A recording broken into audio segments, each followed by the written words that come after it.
Is turning peanuts into yogurt a brilliant idea or just nuts? Can we use regular roasted from the grocery store, or must we go searching for pure raw peanuts? Hello friends and not yet friends, welcome back to Mary's Test Kitchen, where we're gonna find out. Starting with 200 grams of raw unsalted peanuts in plenty of cold water. These go in the fridge overnight, and the next day we'll see how thirsty those legumes were.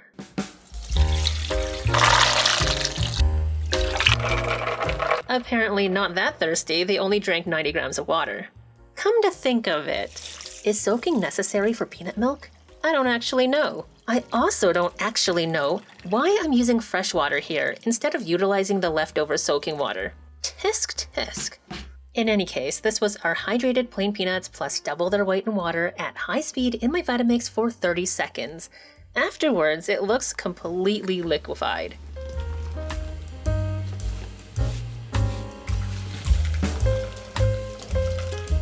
And the NUTMILK bag is suspiciously easy to squeeze. But eventually, the evidence is in the bag. I mean the fiber. Lots of fluffy peanut fiber with a texture that's a lot like coconut flour. I bet you could dry it and sub it in any recipe that calls for coconut flour. As for me, I'm saving it for recipe testing. Let's see how much creamy raw peanut milk we have. 751 grams, which we'll need to cook. Well, some internet yogurt makers will have you believe you can skip this pasteurization step, but come on guys, we don't know where these nuts have been. We could be introducing uninvited bacteria and fungi which could overpower our yogurt probiotics. Why take the chance? Once it comes to a boil, we can turn off the heat and let it cool to a probiotic-friendly temperature. Today, we'll aim for 100 degrees Fahrenheit.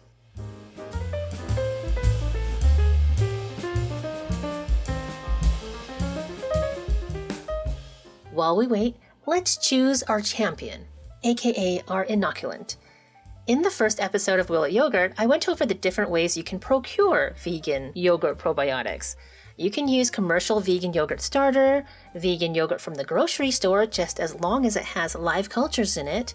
This one's my favorite recently. Or you can use a couple spoonfuls from your last batch of homemade yogurt, like this batch of peanut puree yogurt. Oh yes, my friends, I did make a similar batch to the one we're making today, only I didn't separate the fiber from the milk. I actually used this mango coconut yogurt to inoculate it, and FYI, the resulting peanut puree yogurt doesn't taste like mango or coconut. Just tangy and otherwise very neutral. But the fiber, it makes it gritty. So the taste, while it's okay, the texture is kind of choky. And while I have been using it, let's just say I wouldn't serve it to guests. But it will make an excellent way to introduce yogurt probiotics to our now cooled plain peanut milk. Or so I assume.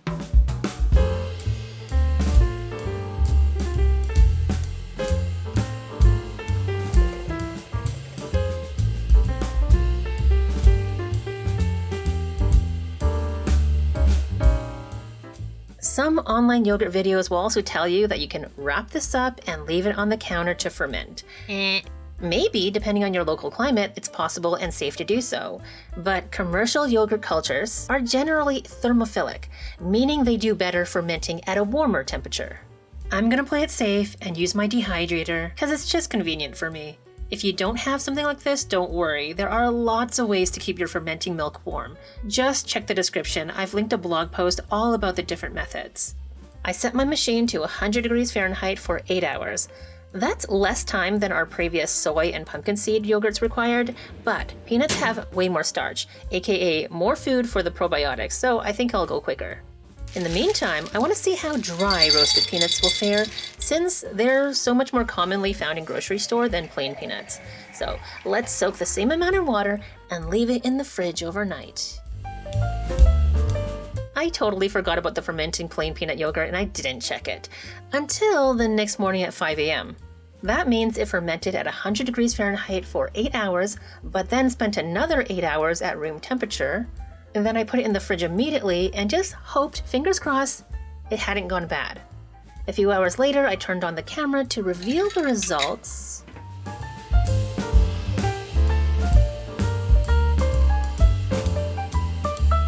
tell you first thing this morning there wasn't that layer of whey on the top. So that developed as it chilled. But it does look pretty good, right? Nice and thick. Nice pretty white color. Wow. That is thick. Oh, that's not gonna be my taste test. It's too big of a bite. It's very tangy. It's pretty good. And it feels very smooth. It feels a lot smoother than it looks, actually. So I want to see if I can make the visual match up to the mouthfeel with this.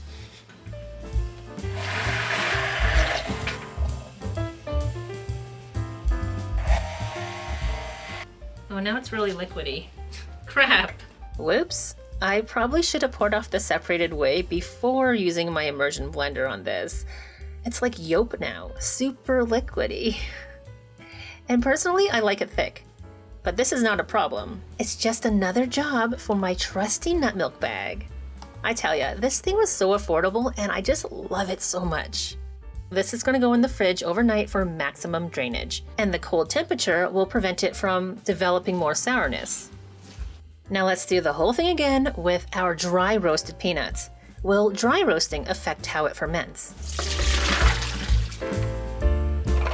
Already, we see a difference. They soaked up less water than the plain peanuts.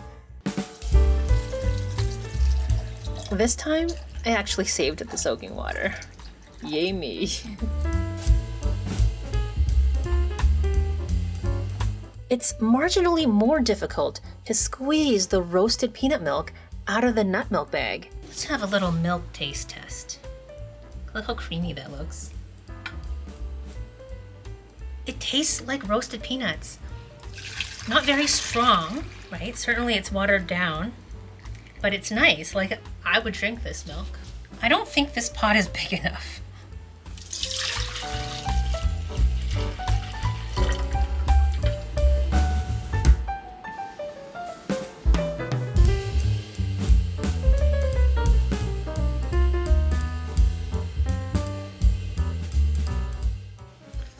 This has got to be cool enough by now, right?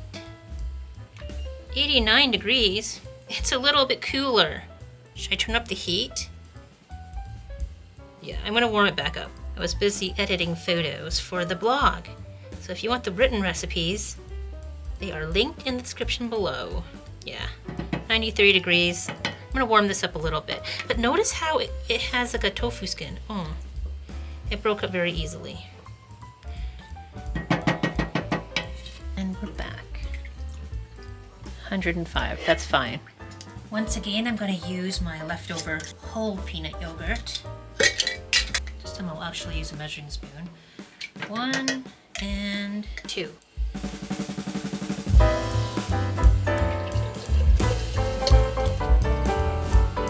I'll let it ferment at 100 degrees for 8 hours.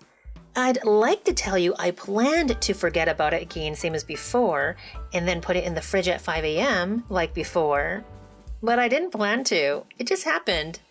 So let's get into our dry roasted peanut yogurt.